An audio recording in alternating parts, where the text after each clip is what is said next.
And first at 5, he's the local man accused of kidnapping a 13-year-old girl from Edmonton, Alberta. And this afternoon, nearly 1,000 miles away, the teenager is safe while the suspect made his first court appearance. Thanks for joining us this afternoon. I'm David Molko. And I'm Laurel Porter. Police say the girl was found on Saturday with 40-year-old Noah Medrano in Oregon City. Brian Clerkley was at the Clackamas County Courthouse today, and Brian Medrano faces several charges.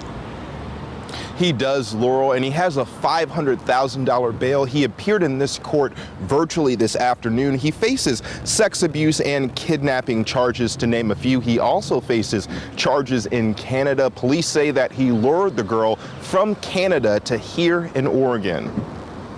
Here in the Clackamas County Courthouse, Noah Medrano faces a judge for the first time virtually. He's accused of luring a 13-year-old girl from Edmonton, Alberta, where she's from, and he faces rape, kidnapping, and sexual abuse charges. Authorities say the 13-year-old girl went missing more than 10 days ago and was located on Saturday in Oregon City. Police say they arrested Medrano after a request from the FBI. The investigation involved law enforcement agencies out of Canada and the United States. Nicole Lampa is a CTV reporter out of Edmonton covering the story.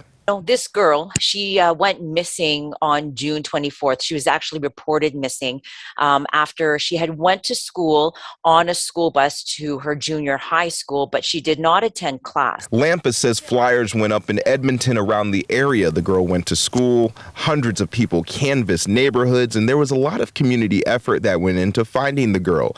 Edmonton police say Medrano met the girl on social media. Edmonton police did say that they believe Medrano made his way here to Edmonton.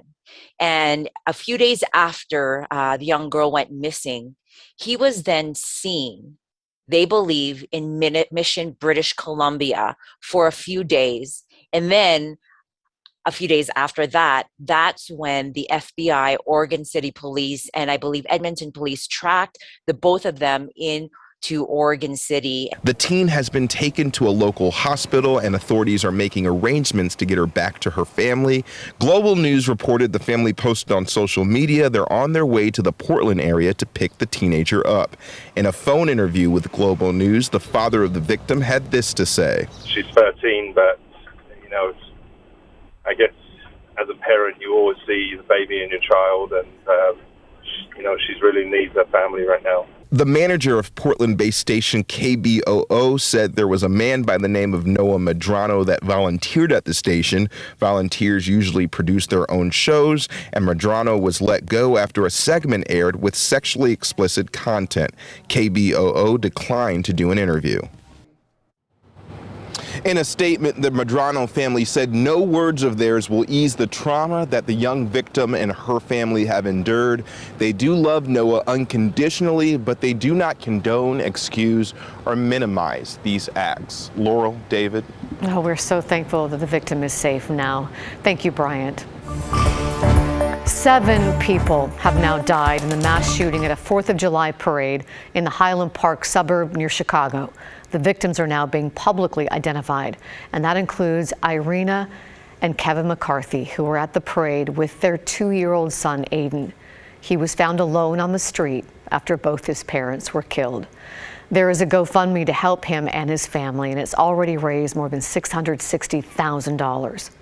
The investigation today is also revealing more about the accused gunman, 22-year-old Robert Crimo.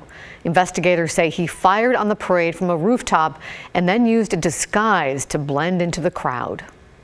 Crimo was dressed in women's clothing, and investigators do believe he did this to conceal his facial tattoos and his identity and help him during the escape with the other people who were fleeing.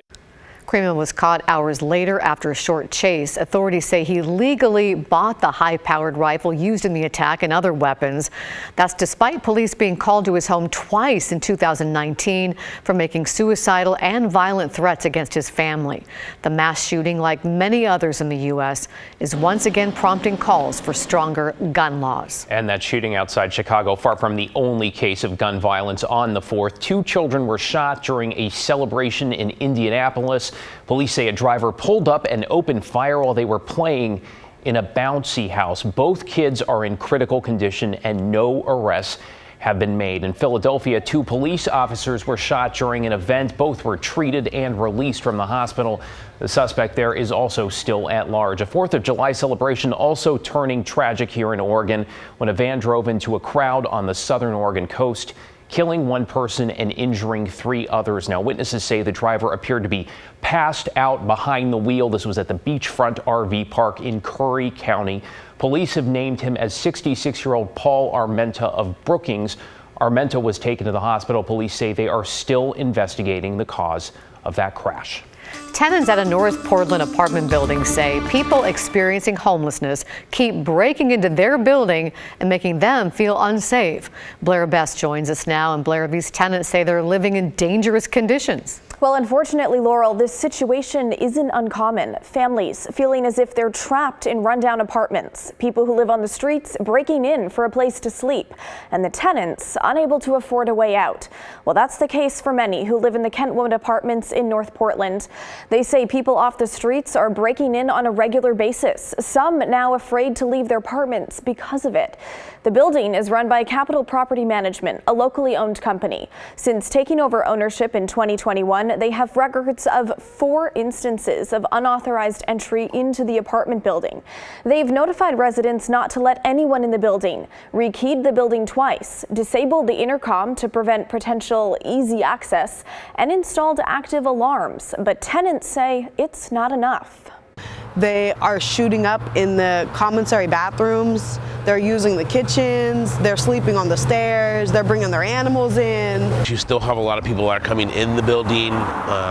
So still have people sleeping in the building. I don't feel at home here. And, there's a housing crisis in Portland. And it's hard to find a place. Capital Property Management says they've called the police numerous times regarding people breaking in, but that the police have been largely unresponsive. David, Laurel. How incredibly frustrating there. Thank you, Blair. The Washington County Sheriff's Office is now holding a blood drive in honor of Deputy Mike Trotter. You may remember in April, a vehicle with 5 students from Southridge High School struck his patrol car. 2 of the teens died. Trotter was critically hurt. He is now out of the hospital, but he needed a lot of blood. And so to give back, the Sheriff's Office is now teaming up with Bloodworks Northwest. They're asking anyone interested in helping out to donate at any location. Bloodworks Northwest asks you to schedule an appointment in advance. Let's turn now to gas prices, and finally some welcome news on that front. AAA says they are going down. A new Energy Information Administration report shows demand is decreasing. The national average is $4.80. That's 9 cents less than a week ago. In Oregon, gas is $5.47 a gallon today. In Washington, it's $5.45. And those high gas prices have many people interested in electric vehicles as they look to save money. But like so many things, the cost of those cars is rising too. So does it make sense to try to buy one right now? Galen Edlin has the breakdown. The 2022 car market is upside down. Supply chain shortages of computer chips and other parts mean supply is low and prices are high.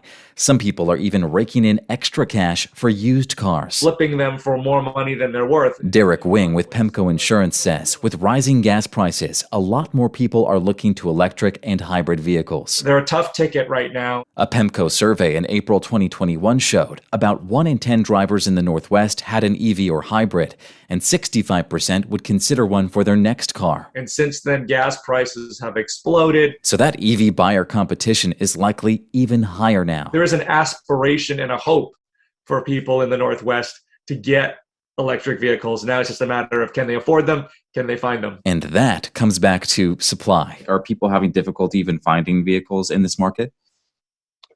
Yes. So if that is a specific car that you want, then you may just have to wait. J.R. Anderson works with Fourth, a nonprofit that helps Oregonians access electrified vehicles.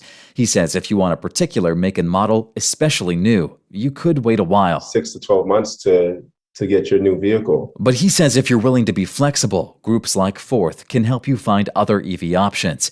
He recommends Platt Auto in Milwaukee, for example, which specializes in used electric cars. There were about 20 listed online as of Tuesday.